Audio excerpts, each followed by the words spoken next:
Alhamdulillah Rabbil Alamin. Wassalatu wassalam ala Rasulillah wa ala alihi wa ashabihi wa man tabi'ahum bi ihsan ila yaumiddin. Saudaraku, berikut ini kita akan membaca beberapa niat tatkala seorang memberikan nasihat, memberikan ceramah di masjid. Beberapa niat yang harus kita ketahui sebagai nasihat bagi kita semuanya.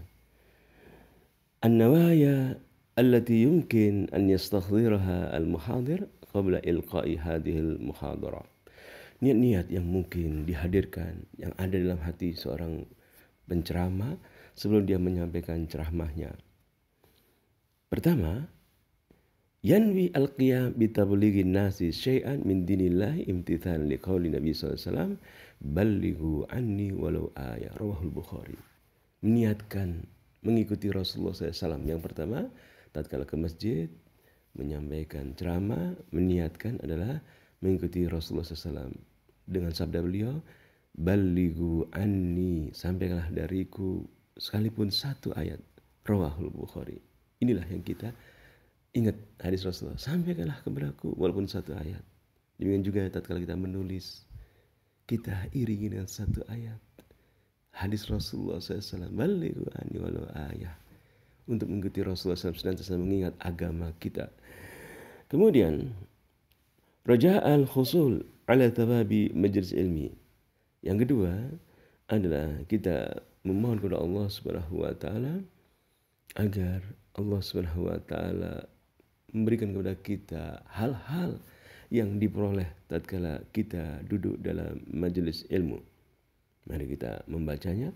Yang pertama, hadis Rasulullah SAW yang diriwayatkan oleh Muslim dari Abu Hurairah radhiyallahu anhu, anna Rasulullah SAW qala, Rasulullah SAW bersabda, majtama' qaumun fi baitin min buyutillah, tidak satu kaum berkumpul dalam rumah atau rumah Allah, kemudian yatluna kitab Allah, mereka membaca kitab Allah, membaca Al-Quran, ayat-ayat Allah SWT, wa yatadarasunahu, mempelajarinya, bainahum, di antara mereka, ya, duduk di majelis ilmu, di masjid-masjid Allah, membaca Al-Quran, mempelajarinya. Kemudian illa nazalat alaihimus sakinah. Yang pertama as-sakinah, ketenangan akan turun. Yang kedua, wa ghasyiyatuhumur rahmah, rahmat akan meliputi hambanya. Kemudian yang ketiga, wa hafathumul malaikah, malaikat akan menanginya. Yang terakhir, yang keempat, wa dzakaramallahu fi man indah, Allah akan menyebut orang-orang yang duduk di majelis ilmu itu, majelis ilmu yang di masjid tersebut, yang belajar mengkaji ayat-ayat Allah, Allah akan menjemput nama-nama mereka di makhluk-makhluk di sisinya. Kemudian yang ketiga adalah yang kita perhatikan tatkala kita datang ke masjid ingin memberikan nasihat atau ceramah, raja'an yang yarji'a min majlisi dzalika maghfuran lahu, ingin ampunan Allah. Jadi kita memberikan ceramah, memberikan nasihat, belajar Quran, memberikan kajian, ngajari cara membaca Al-Quran, ya, dengan berharap setelah kita melakukan majelis itu kita diampuni oleh Allah Subhanahu wa taala. Sebagaimana dalam hadis Rasulullah SAW yang diriwayatkan Imam Ahmad wa sahahu Al-Albani, disahihkan oleh Al-Imam Albani dari Sahih Al-Jami, dalam kitab Sahih Al-Jami hadis nomor 5507, an Anas bin Malik radhiyallahu anhu, dari sahabat Rasul Anas bin Malik radhiyallahu anhu, anna Rasulullah SAW qala, bahasanya Rasulullah SAW qala, majtama'a qaumun ala dzikr, tidak satu kaum berkumpul dalam keadaan berzikir. Berzikir di sini adalah majelis zikir, ya majelis lati tadhkur billahi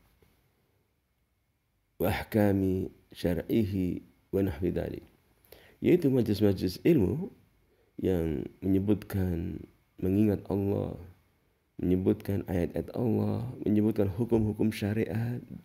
Itu adalah majelis zikir, ya. Jadi bukan majelis zikir, bukan hanya sekedar zikir kepada Allah Subhanahu wa taala, subhanallah, alhamdulillah, Allah akbar. Majelis yang di situ diajarkan syariat-syariat Islam, dibacakan ayat Allah, hadis Rasulullah, itu juga majelis zikir. Kemudian Rasulullah SAW bersabda, majtama'a qaumun ala dzikr, tidak satu kaum berkumpul dalam majelis zikir, Fatafarraqu anhu, lalu setelah itu selesai, illa qila lahum, lalu dikatakan kepada mereka, qumu maghfuran lakum, bangunlah, kalian diampuni oleh Allah Subhanahu wa taala. Ini yang kita inginkan. Tatkala kita masuk ke masjid, duduk di pengajian, hadir dalam majelis pengajian, ya, mendengarkan nasihat ustaz atau para ustadznya juga yang ceramah di masjid itu. Semuanya ingin mengharapkan ampunan Allah sebagai dalam hadis ini. Ingin mendapatkan sebagaimana disebutkan hadis ini, kumu, bangunlah setelah kalian selesai pengajian, setelah kalian belajar. Kumu, bangunlah kalian, maghfuran lakum, kalian diampuni, ampunan Allah Subhanahu wa taala. Kemudian yang keempat, yakni takthir sawadil muslimin wal iltiqa bi ibadillahil mu'minin, berniatkan bertemu dengan hamba-hamba Allah yang beriman. Di masjid kita bertemu dengan teman-teman kita, hamba-hamba Allah yang semuanya beribadah kepada Allah, salat, mentauhidkan Allah, tidak mempersekutukan Allah, jujur, menjauhi kedustaan. Teman-teman yang baik-baik kita ingin dapatkan, ingin tambah dalam pergaulan kita di majelis ilmu yang ada di masjid-masjid Allah Subhanahu wa taala. Kemudian yanwi al-i'tikaf fil masjid muddah al-muhadharah inda man yara jawaz dzalika min al-fuqaha, lianna al-i'tikaf huwa inqita' muddah lillah fi baitillah.